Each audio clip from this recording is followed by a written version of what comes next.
شکوائے سنج گردش گردوں ہے کیا، کر طواف اپنی خودی کے مہر کا،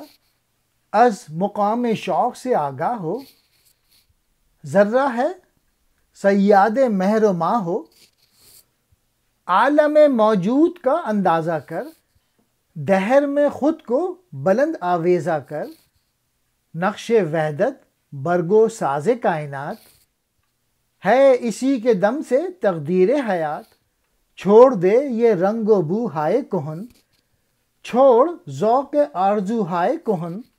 اس متاع کہنا سے بیگانہ ہو، نقش آرزوئے تازہ ہو۔ اقبال کہہ رہے ہیں نیلے آسماں کا شکوہ نہ کر، اپنے آفتاب کے سوا کسی اور شے کے گرد چکر نہ لگا،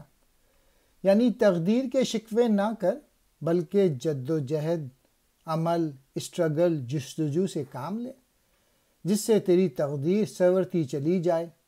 اور تو دوسروں کا محتاج نہ رہے۔ تو ذوق شوق کے مقام سے یعنی جذبہ اس سے آگاہ ہو۔ کیا تو ایک ذرہ ہے؟ اگر ایسا ہے تو جذبہ اس سے سرشار ہو کر سورج اور چاند کا شکاری بن جا، یعنی تو کائنات کو تسخیر کر کے اپنے حزب منشا کام میں لا۔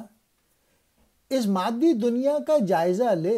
اور یوں دنیا میں خود کو بلند آویزہ کر، اس کو پرکھتے ہوئے صحیح صورت میں قدم اٹھا اور یوں اپنی عظمت و شہرت کا ساماں کر۔ کائنات کا وجود اور نظام وحدت اور یکتائی ہی سے قائم ہے۔ اس دنیا میں زندگی وحدت ہی ہے، یعنی باہم مل جل کے رہنے ہی سے اور ایک مرکز سے وابستہ ہونے کی بنا پر ہی صحیح زندگی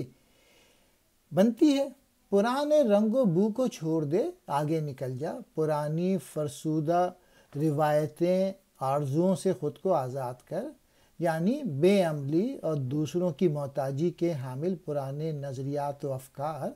اور رسم و رواج وغیرہ چھوڑ اور خود میں ایسی نئی امنگیں اور آرزوئیں پیدا کر جن پر عمل سے تیری عظمت اور سربلندی کا ساماں ہو۔